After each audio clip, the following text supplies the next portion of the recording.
अस्सलाम वालेकुम नाज़रीन, मैं हूं मंसूर अली खान और आज हम देखेंगे कि पाकिस्तानी अदलिया की तारीख का यादगार दिन जब आवाम को पहली बार अदालत उज़्मा की कार्रवाई बराह रास्त देखने का मौका मिला।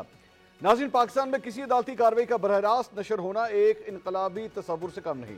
गुज़िश्ता रोज़ 29वें चीफ जस्टिस ऑफ पाकिस्तान काजी फाइज ईसा ने supreme court practice and procedure act case के हवाले से दो अहम फैसले किए।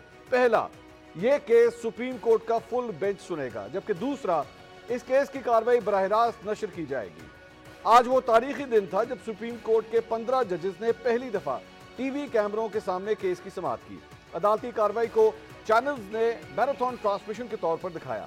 इससे कबल टेलीविजन स्क्रीनों और अखबारात में बस जजेस के रिमार्क्स रिपोर्ट होते थे।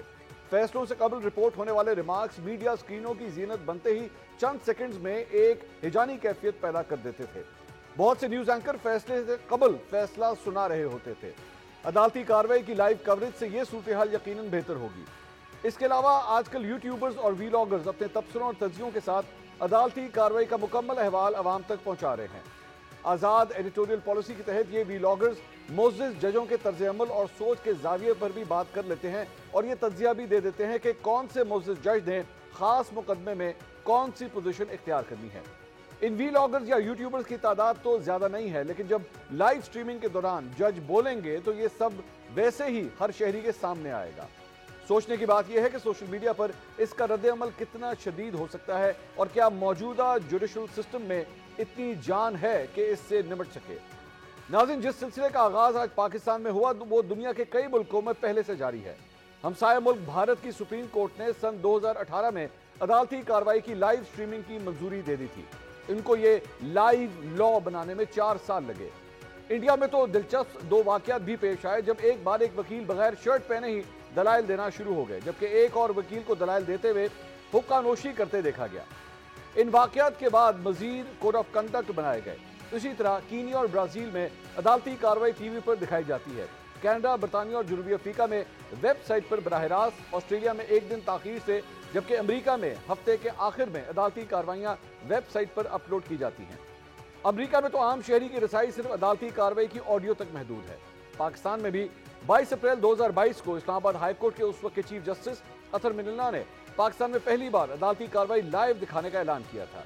इस सिलसिले में तजुर्बाती तौर पर हाई कोर्ट में लाइव स्ट्रीमिंग के आलात भी नस्ब किए गए, लेकिन चंद आईनी और कानूनी पहलू आड़े आ गए, जिसके बाद उन मामलात को देखने के लिए एक ई कमेटी भी बनाई गई। वाज़ेह रहे कि अदालती कार्रवाई की लाइव स्ट्रीमिंग करने के हवाले से इस वक्त मुल्क में कोई लाइव लॉ मौजूद नहीं है।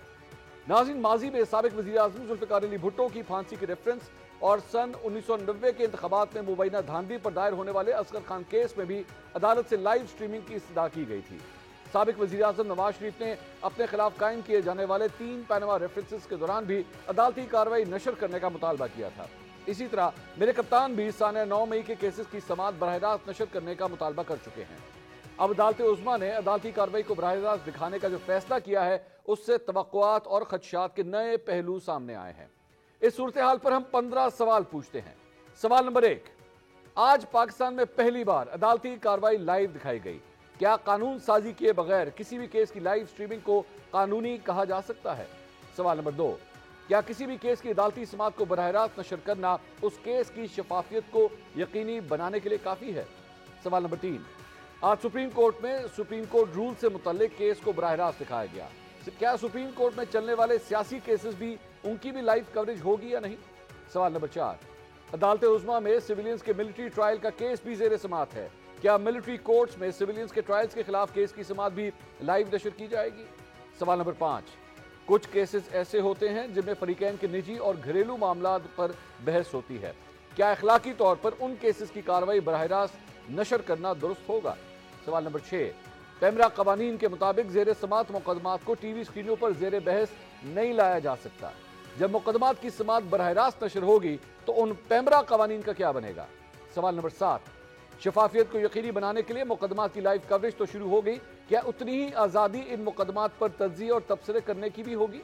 सवाल नंबर 8, माजी में हमने देखा कि अगर किसी जज ने किसी जमात के खिलाफ फैसला दिया तो सोशल मीडिया पर उस जज के खिलाफ शदीद मुहिम चलाई जाती थी।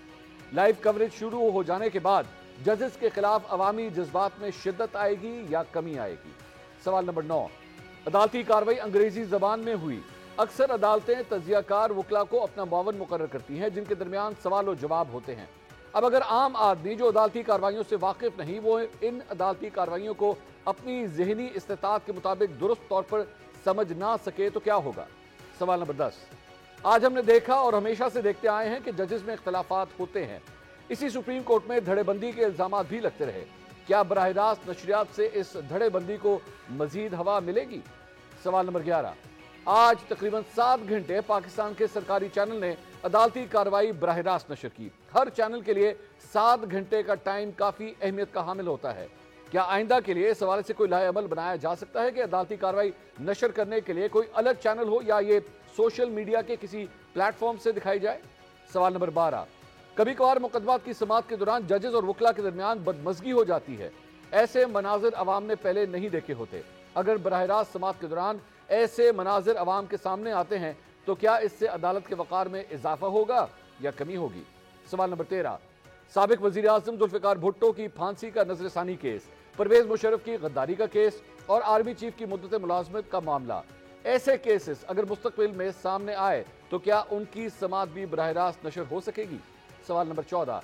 आज की अदालती कार्रवाई में ज्यादातर समाअत अंग्रेजी जबान में हुई, जिसे समझना मुल्क के ज्यादातर लोगों के लिए मुश्किल है। क्या इस कार्रवाई की रियल टाइम ट्रांसलेशन का इंतजाम हो सकता है ताकि आम आदमी भी इसको समझ सके? सवाल नंबर 15। पाकिस्तान की सुप्रीम कोर्ट में तकरीबन 57,000 केसेस जेर समाअत हैं। लाइव स्ट्रीमिंग से क्या उन केसेस की तादाद में कमी आएगी और क्या आम आदमी के लिए इंसाफ का हसूल आसान हो पाएगा?